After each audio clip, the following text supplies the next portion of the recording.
A gente começa te contando que a Justiça Eleitoral julgou 27% dos pedidos de registros de candidaturas até agora no Paraná. O prazo final para analisar as solicitações termina em 15 dias. Os juízes eleitorais das comarcas do Paraná têm até o dia 16 desse mês, ou seja, 20 dias antes do primeiro turno das eleições, para finalizar esse trabalho. É a data limite para todos os pedidos de registro de candidaturas, inclusive aqueles que estão impugnados, que sejam julgados pelas instâncias e também com as decisões publicadas.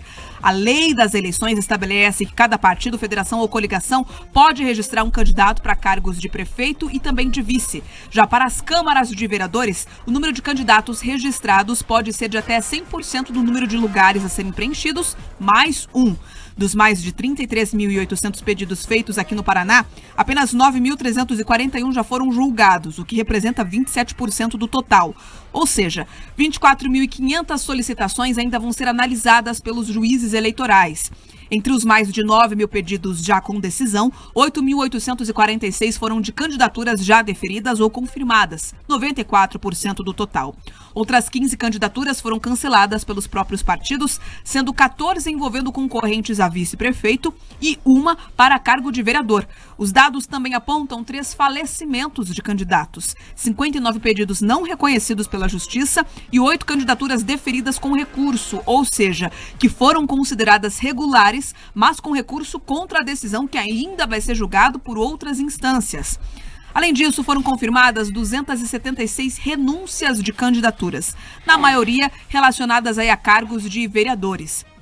Até agora, 61 candidaturas já foram deferidas, envolvendo a disputa de vice-prefeito em 5 cidades. Podemos citar aqui Guaratuba, Maringá, Iporã, Nossa Senhora das Graças e Porto Rico. Outras 56 concorrentes também a câmaras municipais. Outras 73 candidaturas foram indeferidas, mas ainda tem o recurso aí para derrubar a decisão, que deve ser julgado pelo Tribunal Regional Eleitoral do Paraná. Esse número envolve candidaturas para prefeito em 7 municípios: Guaratuba, Jandaia do Sul, Ponta Grossa, Sarandi, Mamborei, Mandaguari e outros 66 casos aí de candidatos a vereador em outras cidades. Os eleitores podem sempre acompanhar as informações sobre as candidaturas em todo o Paraná pelo sistema Divulga Candicontas. É só acessar o site divulgacandicontas.tse.jus.br e acessar o banner ali da região sul e na sequência ir ali para o link referente ao estado do Paraná. A plataforma apresenta dados sobre todas as candidaturas que estão registradas na Justiça Eleitoral e também sobre as contas eleitorais dos candidatos e dos partidos ou federações. E ainda falando de eleições, a defesa de Marcelo Rangel já entrou com recurso no TRE Paraná para tentar reverter a decisão que impugnou a candidatura dele em Ponta Grossa. O deputado estadual pelo PSD teve o pedido de registro da candidatura negado pelo juiz eleitoral Antônio Assir Ricina. Ele é o responsável por analisar os registros em primeira instância. Ao proferir essa decisão, o magistrado acatou uma solicitação que foi feita pelo Ministério Público Eleitoral. O MP pediu a impugnação da candidatura, argumentando que o político teve as contas dele de 2014 julgadas irregulares pelo Tribunal de Contas, quando Marcelo Rangel foi prefeito de Ponta Grossa. A decisão foi oficialmente publicada no site da Justiça Eleitoral na última sexta, mas a defesa do deputado informou que já entrou com recurso para tentar reverter essa situação. Ele foi protocolado no Tribunal Regional Eleitoral do Paraná, que ainda vai analisar o caso. Enquanto isso, pode continuar com a campanha e ter até o nome incluído na urna, até que aconteça aí uma decisão final por parte da Justiça. Por nota, a defesa de Rangel ressaltou que a impugnação, embora respeitada, carece de fundamentos jurídicos sólidos.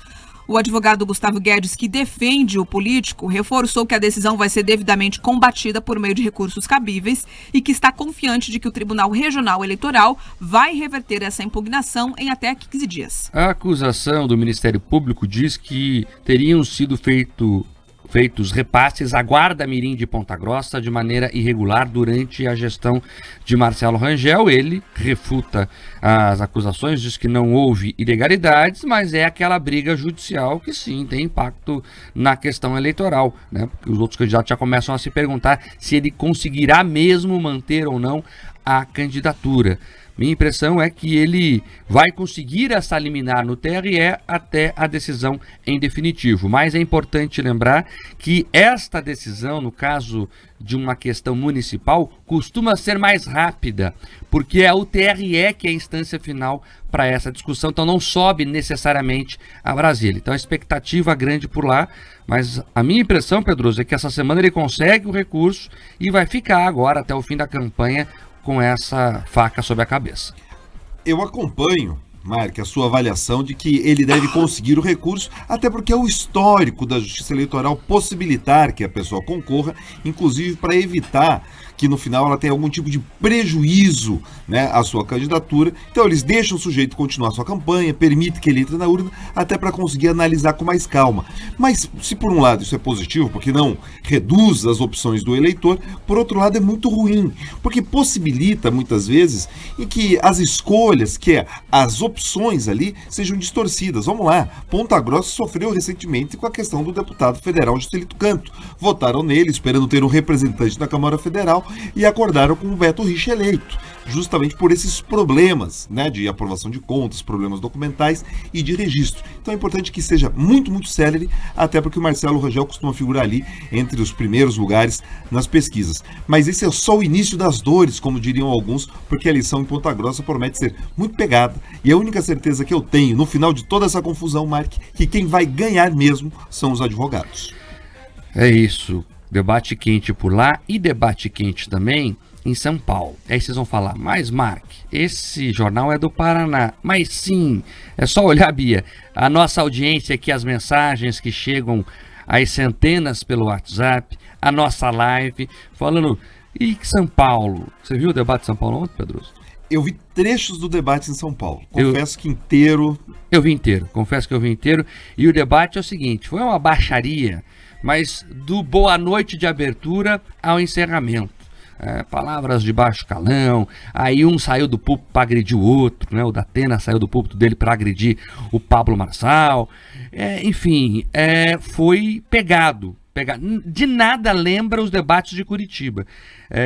Vou dizer, mesmo aqueles debates dos anos 80, Pedro, são famosos, né, por ter esses embates mais acalorados, ficaram para trás diante da discussão que a TV Gazeta propiciou ontem, não é culpa dela, né? Ela abriu o palco, mas que os candidatos tiveram ontem em São Paulo. E aí, Pedroso, eu queria aprofundar isso, porque isso vale para todo o Brasil e acaba valendo para a gente também. O que a gente percebe é que há candidatos que perceberam que enfrentar o establishment dá votos e dá exposição. É o caso do Pablo Marçal, mas não só dele, porque se você assistir o debate, você percebe que outros candidatos também entraram nesta rotatividade, nessa pegada de questionar o sistema posto e tentar ali alguma chance. E isso, Pedroso, aí você pode trazer a técnica acadêmica, é natural por alguns motivos, por exemplo, a crise econômica. Então, quando você tem uma crise econômica, as pessoas costumam a transferir essa culpa à classe política. Então, a classe política que lá está não resolveu esses problemas. Alguém que chega com uma solução diferente dos atuais políticos acaba tendo ali algum grau de penetração nas classes sociais diversas. E não é só entre os mais pobres, não, entre os mais ricos também. Outra questão é essa falta, Pedroso, de valores que boa parte da sociedade, né, vem enfrentando. Então, um candidato que finca o pé em um valor mais tradicional, mais conservador, como defesa da família, como contra o aborto e assim por diante, ele acaba também falando com um segmento maior. E aquele debate que os marqueteiros sonham, né, da proposta bonita, da maquete colorida, do desenho bem feito, fica para segundo plano, porque as pessoas querem discutir estas questões que não são menores, ao contrário do que muita gente pensa. Pelo contrário, elas são questões que fundam a sociedade. Vamos lá.